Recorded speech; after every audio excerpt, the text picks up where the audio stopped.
28th, it's Saturday. I'm telling myself this because it's so easy to forget if you're staying at home what day it is. I'm finding that my sleep schedule is all wackadoo right now. But I just wanted to come on here and share with you chapter 2 from Comfortable with Uncertainty. And before I do that, I want to also share, not a whole chapter, even though they're also short, another book that we're actually reading with the Reflections Celestials class right now. It's Reflections Mystery School. This year we're reading the book True Love by Thich Nhat Hanh. And we're reading a chapter a day. A chapter a week, actually. We're reading in practice. And I wanted to just read one of the mantras. There's a chapter called Being There When Someone is Suffering. The third mantra is used in circumstances in which the person you love is suffering. When you are living mindfully, you know what is happening in your situation in the present moment. Therefore, it is easy for you to notice when the person you love is suffering. At such a time, you go to him or her or they with your body and mind unified, concentration, and your mantra. Dear one, I know that you are suffering. That is why I am here for you. Because when we are suffering, we have a strong need for the presence of the person we love.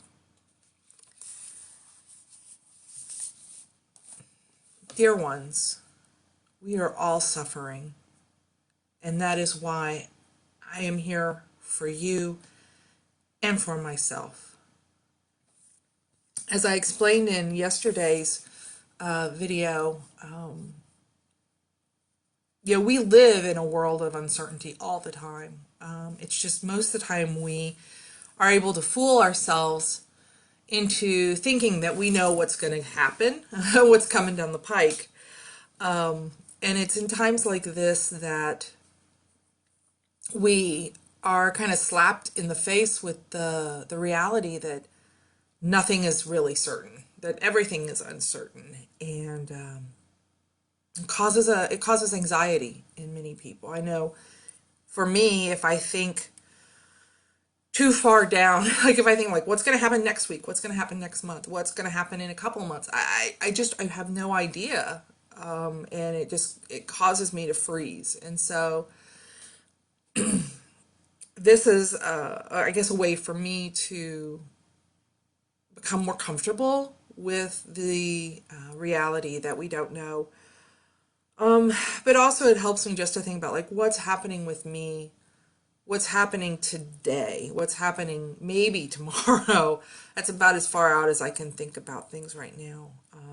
So I find I'll share these things with you. So without further ado, I'll just read the second part of the book, which is actually just 2 pages. Short chapters, who knew? So the healing power of bodhicitta. Bodhicitta is a Sanskrit word that means noble or awakened heart.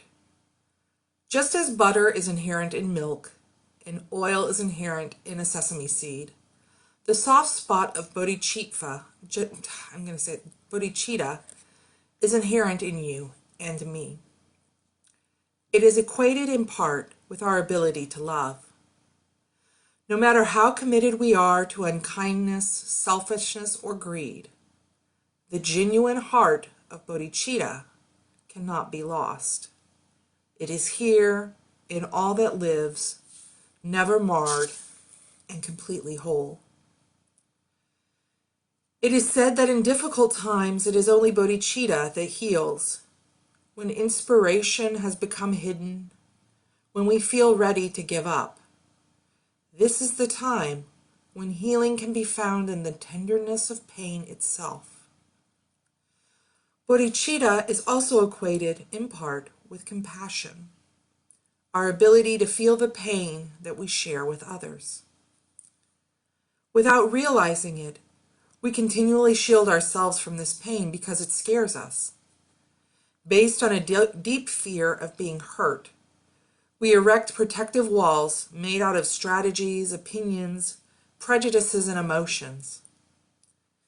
Yet, just as a jewel that has been buried in the earth for 1,000,000 years is not discolored or harmed, in the same way this noble heart is not affected by all of the ways we try to protect ourselves from it.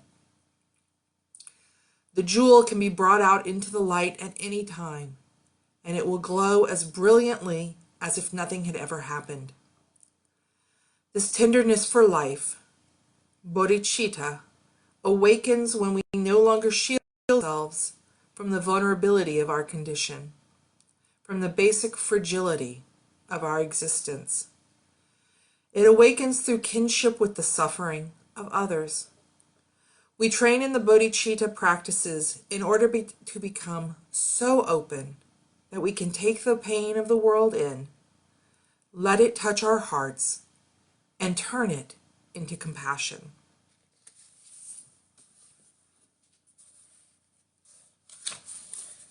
So that was chapter 2 from Comfortable with Uncertainty by Pema Chodron. She is a Buddhist teacher and author. And so what I'm hoping for myself is to take this place where, I am feeling vulnerable, and I know many of you are also feeling very vulnerable and anxious and scared, worried. Let me see if I can find another synonym. And turn that into a place where we can, instead of being frozen in our fear, we can open our hearts up and just embrace what we are feeling from ourselves and from others, and turn that into the love that we can spill forth, that compassion that we can spill out and spill forth, not only for ourselves, but for the world. And maybe get something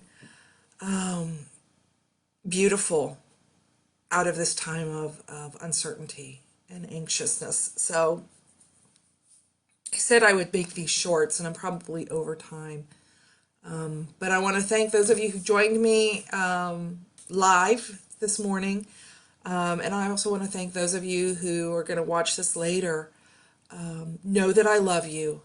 I know that I am here. My heart is here. I'm bringing forth my true heart.